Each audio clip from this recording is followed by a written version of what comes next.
got him. Oh, he took off like a madman. That's the spawn for you, man. That's the spawn for you. Oh my gosh. Don't say the S word. The S word is something I don't like as a cat fisherman, and I'm sure every other cat fisherman out there feels the same way. I was fishing by a boat dock the other day when I saw a bass fisherman, and I overheard him say the S word. For the sakes, I'll say it just for you guys. The spawn. You're probably like, Randall, why don't you like the spawn? Well, as a cat fisherman, this time of year sucks.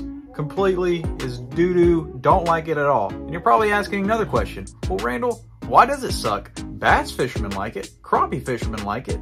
Well, even bluegill fishermen like it. Almost all the freshwater fishermen love this time of year where their fish spawns. Well, cat fishermen don't like it, and I'll tell you why. This time of year in particular, the female catfish and the male catfish pair up together and they swim off one night, and the female catfish gets pregnant. Both of them, you know, they kind of got a level head, and in the catfishing world, they don't marry. It's just something they don't do. So, you know, they decide to be kind of responsible and go find a place to have those babies. So the female and the male, they go find a place, you know, maybe a sunken log or some pile of rocks, or even an undercut bank, you know, if they have enough money, and they'll go find a place to stay. And the female, when it comes time, she will lay those eggs once the water temperature is just right. And you know, the female, she gets a wild hair, and she looks at the male and she's like, I'm out of here, I'm done with your crap, and she leaves. She just ups and leaves and swims off and leaves the male all by himself with all those eggs. And the male, being the responsible one in the relationship, stays back and he protects those eggs until they hatch. And once they hatch, he protects them for a little bit longer until they're big enough to go out there into the wide, wide world of fresh water. So to sum this up, half of the fish, which are the males, the responsible ones, are protecting the eggs.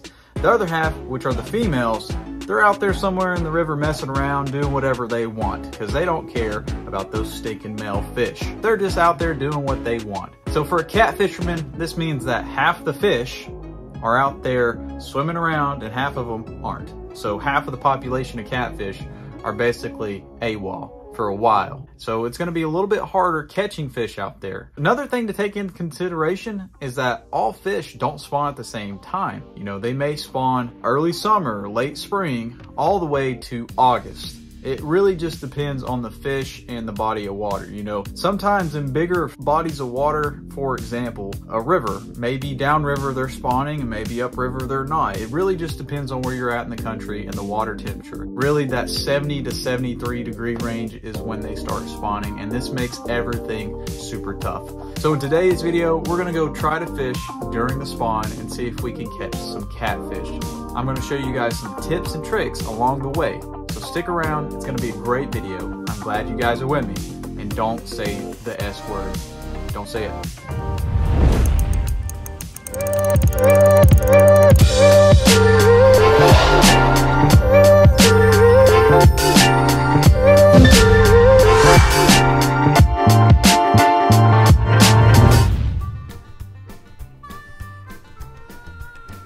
All right, you guys, we are out here on the Tennessee River fishing during the S word.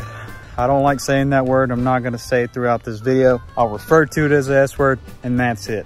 It's the second word to the cat fisherman's ears that just burns. I don't like it.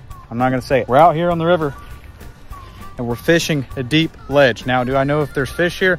No freaking idea. I don't have no clue if there's any fish here. I just know it's really deep, and it's kind of that time of year where, you know, the mommy and daddy fish go out there and they start having babies. And well, the responsible one in the relationship is of course the male. So he's gonna sit back and take care of the kids. And then the woman catfish is gonna come out here and just swim around and mess around, do whatever she wants to do. So that's what makes the catfishing so hard, is that half of those fish are not active. They're protecting the eggs. Stick around, let's get to fishing. Whoever the heck's responsible at TVA for cutting this grass is doing a bad job, and they should be fired. Look at this crap. This is ridiculous, man. And I got my dad's sandals on right here. Literally, the grass is just itching me up, man. Now, this is a quick trip. I don't really have great bait. This is like 2-week, 3-week old shad. It's really nasty. I kind of want to keep my hands away from it, so I'm going to use the Trophy Seeker Outdoors rag to get my hands dirty. Shout out to Trophy Seekers out there. That is some nasty bait, ladies and gentlemen. I like it when it's frozen like this, man, because it makes it easier cutting it up and keeping it on the hook. Oh, it's a big chunk right there. See, with it frozen like this, it's just gonna dissolve in the water and attract some more fish. Plan is just to fish this whole bank. Like I said, it's that time of the year with the S word. It's just not practical right now to catch big fish. Doesn't mean it can't be done. A big piece of chunk of shad with a Carolina rig.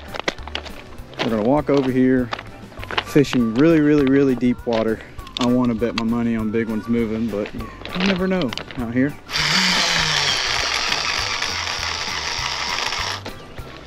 That's far enough. That makes me happy. You can watch my line right here. It's gonna go down for a couple minutes.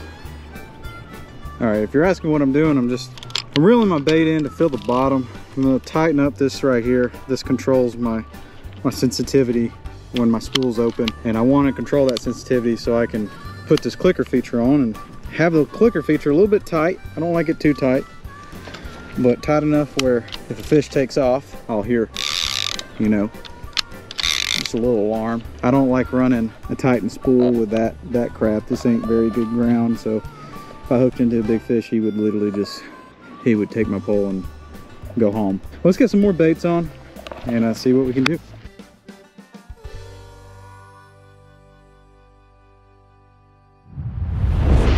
Look at that, good old nice barge right there.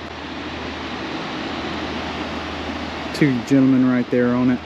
Hopefully we get a barge bite, because my baits are right under that thing. No joke. If you guys wonder ever what type of rig I use the Carolina rig. I'll show you how to rig it real fast, just so you guys know. I got a flat sinker right here, no roll sinker. I like using these. A lot of people don't. Just preference, I guess, on what type of sinkers you like. I like the dough rolls. And then I have a big bead. It doesn't matter what color. I just like these better. I can see them better. It makes me feel a little bit better inside too when I use them. It's all preference when it comes to fishing, guys. Some heavy duty barrel swivels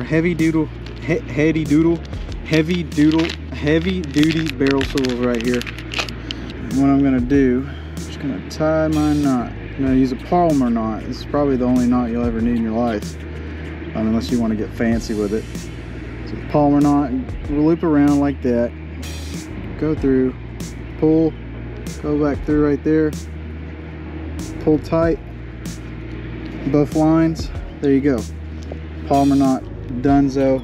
I clip the edge off. I don't like the excess line. Don't be a litter bug. Keep the line and put it right there. Throw it in my trash bin when I leave. Now we have a big circle hook right there. What I like to do with my circle hooks, I always do this. You don't have to do this. Once again, this is preference, and I feel like it helps me more and makes me sleep better at night when I do it. Is I take a pair of pliers and I put it right here on the circle hook like that. And you see the circle hook right there is lined up straight. I want to bend it like this. That way it's offset. I like my circle hooks offset. They work really well for me. I've always done it like that. So you can get hung up more like that, but like I said, I guess it's all preference. Makes me feel better, sleep better at night. And now I have 80-pound mono right here. Take this off. Put the mono back. Now I'm going to do, I believe it's a no snail knot, which basically, if you want to see it, here's the eye of the hook. My line goes through the eye. Hold that piece of line that went through. Now I'm going to take the other end and I'm going to wrap it around that same line between 7 and 9 times, and then I'm going to go back through the eye like this right here. Hopefully you guys can see that. I'm going to go through the back to the front, and that's what I'm left right there. And then I'm just going to tie another Palmer knot right here. And I like a short leader if I'm casting from the bank, simply because you can cast a little bit farther. There's not as much air resistance when you do that. I mean, once again, you can use a bigger leader line if you want, but you're not going to get far cast if you're casting from the bank. So just a neat trick. That's what a lot of surf fishermen use, is short leaders. And I'm going to clip it, put my line right there, and this is my rig, guys. I mean, it's simple as that. It only took me about a minute to tie, and it's a Carolina rig. 6-ounce bead, Palmer knot, swivel, Palmer knot, all the way down to a snell knot with a just circle hook, probably around a size 8 or 9, with it offset by me. So that's what I'm using. Right here in this spot, I actually catch a bluegill, and I cut him up and use him for bait. Just give you guys a little context, and I actually get a bite on it. Just stick around and watch. You see some of the strangest things out here, guys. Look at that. It's a old crawfish shell, and there's some type of fish right there. I don't know what it is. There's actually 2 of them. I think they might be carp. If you guys can see that muddy, you see its fin right there. I might throw a worm right there and see if it bites it. I might be even able to net it, to be honest with you. Let's get my net and we'll try to net it.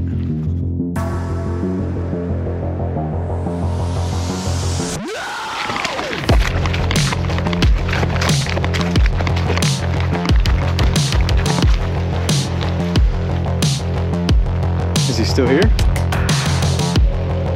Oh, he's still there.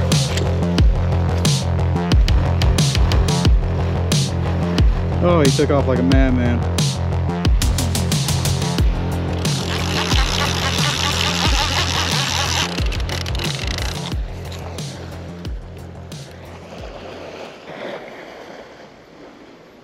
I don't know what it was. Whatever it was, it liked that bluegill. I'm actually gonna reel this pole in, put a bluegill piece on it, chuck it out over there, see what it does.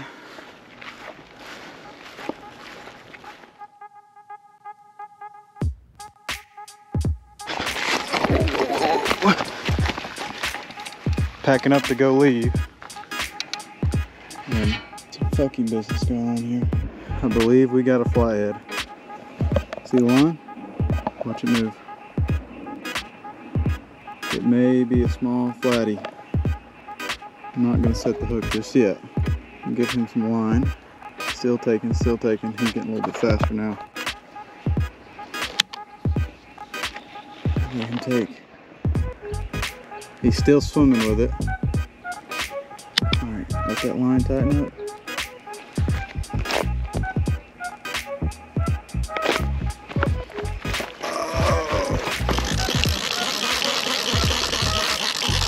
Got him.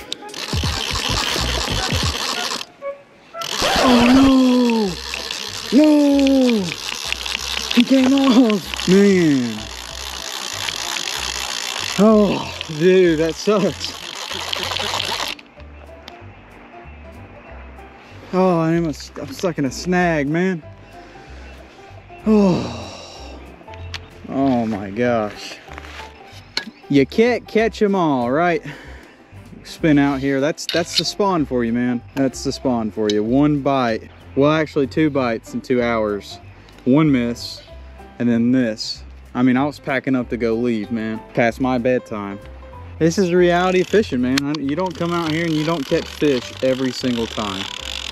And I'm not gonna sit here and lie about it on YouTube. I'm not that great of a fisherman where I go out and catch fish every single time. I just come when I can and try to catch them. And this time of year during the spawn, crap like this happens. I mean, you miss fish, you catch fish. It is what it is. But that's fishing, man. That's fishing for you. You see the lights came on a minute ago. That means it's time to go back home. Mama's waiting for me.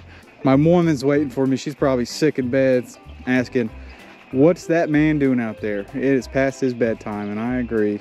I'm gonna pack the rest of my stuff up. If that rod takes off, then I guess you'll see me again. If not, I'm done with this S-word trip.